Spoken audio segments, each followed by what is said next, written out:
Who could forget this incredible video? You just can't pull your eyes away from this. This is Mick Fanning of Australia competing in the World Surf League competition this last weekend. A few moments into the competition, Mick knocked off of his surfboard into the sea. Yes, by not one, but two sharks. Here's the most incredible part. He managed to fight off the shark and get away. He was then rescued by the jet ski out there. Oh my goodness, what an incredible story. And Mick's story wasn't the only close call in the water this summer. Here's cell phone video from a great white spotted off the coast of Ocean City last month.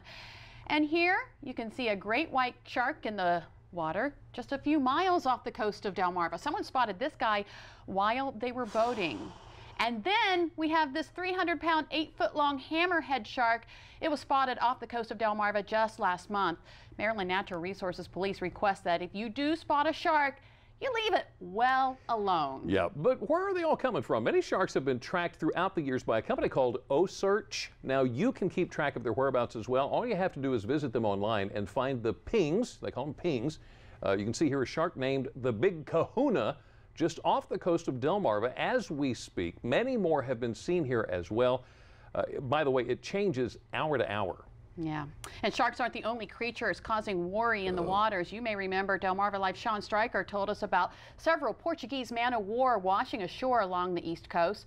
Just this month, 3 have washed up in Delaware. The first at Coyne Beach, the second at the Fenwick Island State Park, and the last in Cape Henlopen. Now, the likelihood of a run-in with a man-of-war or even a shark for that matter, relatively low.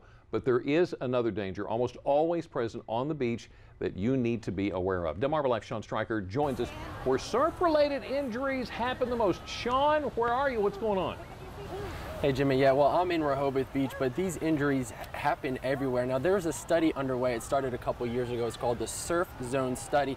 Now, I want to be clear, just because it's called the Surf Zone Study doesn't mean it just happens to surfer. A surf zone is where the waves crash. So we're talking swimmers, bodyboarders, even people just wading in the water. Now, since 2010, this has been tracking the injuries to beach goers. Now, since that time, there has been 1,519 injuries to Delaware beach goers. Now it breaks it down even further. In 2011, there was 427. The good news is it has gone down since then. In 2012, there was 262. In 2013, there was 118. Now it has gone up a little bit last year to 280. Now, as for those injuries, now the number, it varies on different body parts. For neck strains, there's about 203. The head and face injuries, 215. The lower extremities, so your legs and your ankles, there's 344. And your upper extremities, so your arms and your wrist, there's 535, so that's the highest numbers.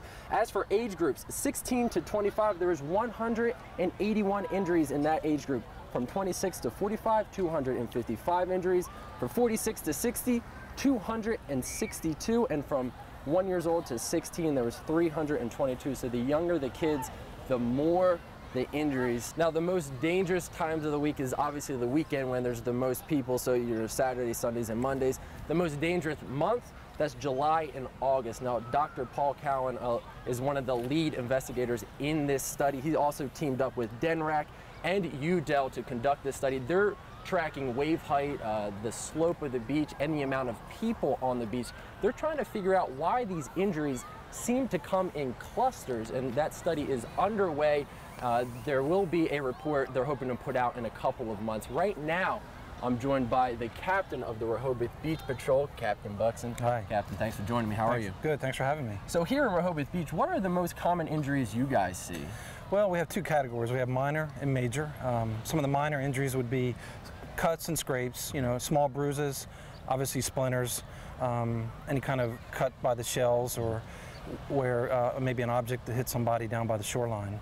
The major injuries would be, you know, dislocations, broken limbs, ankles, arms, wrists, and then the most serious spinal neck injuries. So what are they caused by, those serious ones? Are they the waves knocking the people over?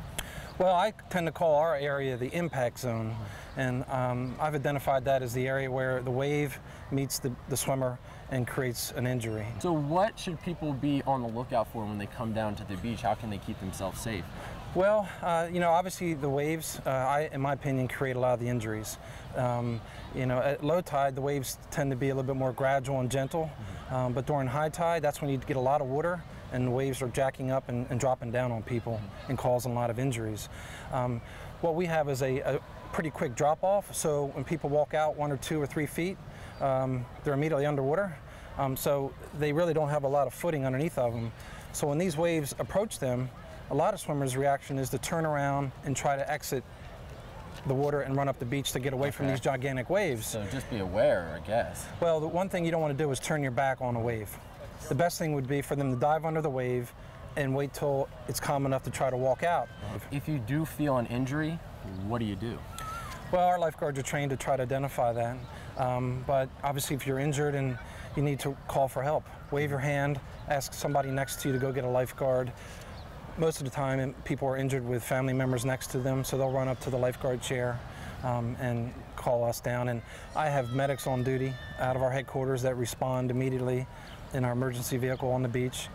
And we assess the situation, and if we have to backboard them, call an ambulance or whatever we have to do, we treat them immediately. Captain, thank you so much. I mean, you guys do a lot to keep everybody safe here. Well, some more information on that study is on our website, WBOC.com. You just click on our picture at the top of the page. Jimmy and Lisa, by no means are we saying don't go to the beach. You know, come out, enjoy the Delmarva beaches. Just be safe, you know, keep the captain's words of wisdom in your mind. Don't run away from the waves, face them straight on if you can. I'll send it back to you guys. All right, thanks, Sean. Very good advice. We cannot say enough good things about the lifeguards. Oh, absolutely. So well trained, and they're keeping an eye out.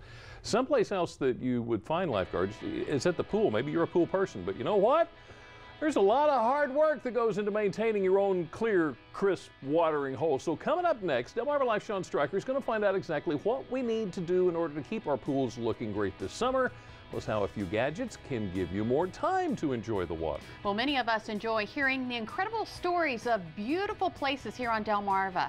Still ahead, we take a step back in time to hear more about the history of the Tunnel West House in Ocean View, how one special house has touched many lives. Delmarva Life, we'll be right back.